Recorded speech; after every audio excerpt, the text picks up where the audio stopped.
Hello, everyone, and welcome to another wonderful story podcast. Are you ready to go on a journey with me? Today's story is full of soaring adventures, big dreams, and plenty of imagination.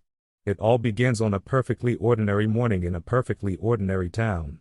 And yet, something extraordinary is waiting in the sky. This story is called Sky Flying School Bags, If Humans Could Fly. Let's start, my friends, by imagining, what if you woke up tomorrow morning, stretched your arms and wiggled your toes, and when you hopped out of bed, you suddenly found out that you could fly? Yes, really fly, just like a bird, high above the trees and rooftops. What would that feel like? What would you do? Where would you go first? That's exactly what happened to a boy named Ken. Ken was a curious kid, always asking questions, always dreaming. He lived with his parents, his little sister May, and their orange cat, Whiskey, in a small, cheerful town. Every day, Ken walked to Blueberry Elementary School with his heavy green school bag. The bag was stuffed with books, notebooks, pencils, and a water bottle that somehow always seemed to leak. Ken didn't mind the weight, though. He liked how the bag made him feel steady, like a hiker trekking up a mountain. One night, as Ken was falling asleep, he whispered to himself, "I wish I could fly. Just once. Just to see the world from above." But instead of fading away like a dream, Ken's wish stuck to him, like a sticky note on his heart. In the morning, something was different. Ken felt light, like bubbles in sparkling water. When he stood up, the air hummed with a mysterious energy. He went to brush his teeth, but when he jumped to reach the cup on the high shelf, he didn't land back on the floor. He hovered. He floated in midair, brushing his teeth upside down. "Whoa," Ken gasped, spinning lightly around the bathroom. His little sister, May, peeked in and shrieked with delight. "Ken, you're floating. Are you a superhero now?" Ken giggled, swinging down to the ground again. "I think I can fly." He grabbed his green school bag, hugged his family, and stepped outside, but instead of walking down the path, he leapt gently into the air. He discovered that he didn't even need to flap his arms like a bird or kick his legs like a frog. He just had to wish and think upward, and his body lifted with him. Within moments, May darted out beside him, holding her pink school bag. She, too, floated upward like a dandelion seed. She squealed, "Ken, this is amazing. The whole neighborhood is flying." Indeed, as Ken blinked in surprise, he saw children and adults zooming above the houses, twisting and looping in the morning sun. It was as if everyone in the world had become lighter overnight. Even cats and dogs bobbed above the ground, paws paddling through the air. Ken's cat, Whiskey, soared above the garden, chasing a butterfly, her tail streaming behind her. Ken was overjoyed, but then he remembered school. He realized, all at once, that he could use his new flying skills to get there. Instead of sweating and hurrying down crowded sidewalks, Ken simply soared above the town, his green school bag bumping gently at his side. At first, he was a little wobbly. Birds zipped past him, and power lines hung like shimmering ropes. Ken's shoes nearly brushed a cloud that looked exactly like a giant blueberry pie. As he swooped higher, a flock of pigeons greeted him with surprised coos. "Hello up there," Ken called, waving to a neighbor who floated by, briefcase swinging. "Morning, Ken," laughed the neighbor, spinning gently as she checked her phone in midair. Suddenly, Ken noticed something wonderful and unexpected. The sky was full of flying school bags. Some were red, some were blue, others spotted or striped. They zipped and hovered beside their owners, opening and closing their flaps to let out pencils or snacks. One bag even flipped itself upside down and showered cookies over a group of laughing children. "It's the Sky Flying School Bags," May shouted, looping around Ken like a tiny comet. Ken looked closer and saw that the bags were learning to fly on their own. They swished and twirled, dancing among the clouds in a colorful parade. Sometimes, they reshaped themselves into little planes or cuddly gliders. There were school bags with wings like dragonflies, bags in the shape of rocket ships, and even a bag shaped just like a smiling cat. Ken grabbed loosely onto a floating tree branch, admiring all the flying bags and children swooping below. It was a school day like no other. He noticed that flying through the air gave everyone completely new ways to get to class. Some kids shaped their bodies like arrows and zoomed the fastest. Others spun like helicopters. A group of friends formed a chain, linking arms and singing as they floated together. Some shy students zipped quietly along, sometimes hiding behind a cloud until they reached the safety of the schoolyard. Have you ever felt nervous walking into school? Ken wondered, drifting beside May as they landed at the school gates. I think flying makes you feel a little braver, like anything is possible. May grinned. I hope we don't have flying math class today. I'm barely ready for regular math. The schoolyard was a gentle chaos. Students landed with soft thumps, their school bags gliding in with them. The principal stood on the roof with a megaphone, laughing as her hat floated away and she had to chase it down. Teachers zipped from window to window, handing out papers and high-fiving anyone who flew past. Inside, classes began as usual, or at least, they tried. In English, books floated above desks, opening themselves to the right page. In science, students made paper airplanes and let them follow the air currents. In gym class, instead of running laps, everyone practiced graceful loops and gentle spirals, cheered on by the flying gym teacher. During art, students drew the view from above. Ken painted his street, noticing tiny gardens on all the rooftops and wishing he could plant sunflowers up there for the birds. During lunch, everyone picnicked on the playground roof.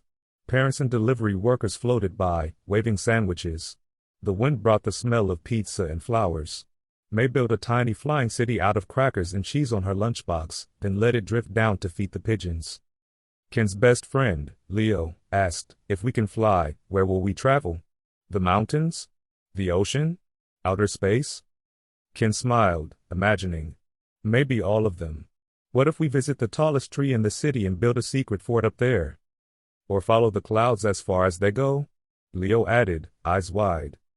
Suddenly, Ken realized something. When everyone can fly, new possibilities open up, not just for adventure, but for kindness. You can reach people you never noticed before. He watched a classmate, Yuki, who always sat quietly by herself. She floated with a pink polka-dot school bag, drifting slowly behind the others. Ken waved and called, Hey, Yuki. Want to fly with us? Yuki's eyes lit up. She smiled, looped over, and soon the three children were spinning through the clouds, racing a paper airplane and laughing so hard that even their school bags joined in, flipping and whirling. As the days went by, the town changed a little each morning. Shops set up flying windows, donut shops and libraries hovered in the air, and delivery people sailed packages right to your bedroom window. The mayor floated above City Hall, calling out cheerful greetings as children zipped past. Even traffic was different. No more crowded buses or stuck cars. People traveled up and over, making sky paths shaped like ribbons. Sometimes, the air filled with parades and parties, lanterns floated, and music danced from rooftop to rooftop. But flying was not always easy. Some days, the wind was strong, or it rained, or clouds blocked the sun. Ken's green school bag once got tangled with a pigeon, and May spilled her math notebook into a passing storm. On windy days, umbrellas floated away, or turned upside down and became boats for tiny bugs. Everyone had to learn new rules, look both ways before crossing air streets. Don't fly too high without your permission slip. If you drop something, don't panic, just loop back and grab it between the clouds. Above all, always look out for your friends in the sky. Ken discovered something else. Flying gives you a new way to see your world. From up high, he noticed hidden gardens on roofs and remembered to wave at a grandma sitting by her window. He saw shapes in the clouds, sometimes dragons, sometimes letters, and started making up stories with May about floating castles and sky cities. He realized there were quiet places between the clouds where birds nested and cool breezes sang. One Saturday, Ken woke up early and decided, today, my school bag and I will fly somewhere brand new. He packed a notebook, a pencil, and a sandwich, strapped his green bag tight, and soared into the morning sky. He looped through a rainbow, dived into a pillow-soft cloud, and sailed over distant hills. He saw giant rivers in tiny towns, fields with moving cows, children in other towns flying their own colorful bags. He waved at a group of children forming a spiral in the sky, spelling out good morning, with their school bags. When Ken was high above a peaceful lake, he stopped and floated quietly, feeling the breeze brush his cheeks. He wondered, if all the people of the world could fly, would they visit each other more often? Would faraway friends be closer? Would we help one another in brand new ways? He wrote his thoughts in his notebook. As Ken flew back home, he saw someone struggling below, a child tangled in their bag straps, floating in place and looking scared. Ken gently swooped down, called, "Don't worry, I'll help you," and untangled the straps. The grateful child, a boy named Sami, smiled. "Thank you, Ken." "No problem," Ken said, remembering that a helping hand can be given in the sky, too. Back in his own town, Ken told his story to everyone. Flying makes the world bigger, but also closer. There are so many people to meet, so many views to see, so many small acts of kindness to give. At home that evening, May asked, Ken, do you think we'll always be able to fly? Ken thought quietly. He knew that maybe, one day, the flying might end. Maybe gravity would return. Maybe everyone would have to walk again. But then he realized. Even if we can't always fly on the outside, Ken said, we can always fly on the inside. Every new idea, every dream, every time we help someone or imagine something wonderful, it's like flying, all over again. May grinned. I want to be a flyer forever. And so, every night thereafter, Ken wrote in his notebook about his flying adventures. He drew maps of sky paths, lists of people he waved to, kindnesses received and given. He made plans for new journeys, to mountain peaks, desert skies, maybe even the moon. He promised himself that, flying or not, he would always be a dreamer. And in their town, flying became much more than a way to get somewhere fast. It became a way to notice the world more closely, to meet new friends, to help someone who looked a little scared, to see beauty from new directions, and most of all, to share joy.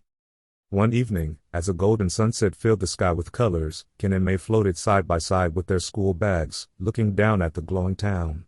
Ken whispered, the world looks different from up here. It's so big. And so full of possibilities. May nodded. Let's never stop looking for new ways to fly, even if we're just using our imaginations. And that, dear friends, is how it was in the days of the sky-flying school bags. Maybe one morning, after you listen to this story, you'll look at your own bag and wonder, how would it fly? Or, perhaps, when you look up at the sky, you'll imagine yourself soaring among the clouds, waving at friends, delivering messages of kindness, and daring to dream the biggest dreams. The people in Ken's town learned that the sky is always bigger than it seems, and that flying can happen in the mind and heart as much as with wings. So, as you pick up your school bag tomorrow, remember to imagine yourself light as a feather, brave as a soaring bird, and kind enough to greet those floating beside you. And if, by some magic, you do get to fly, don't forget to wave hello to all the school bags and friends along the way. Thank you for listening to this story. Keep dreaming, keep noticing, and always remember, the sky is just the beginning. Good night and happy flying.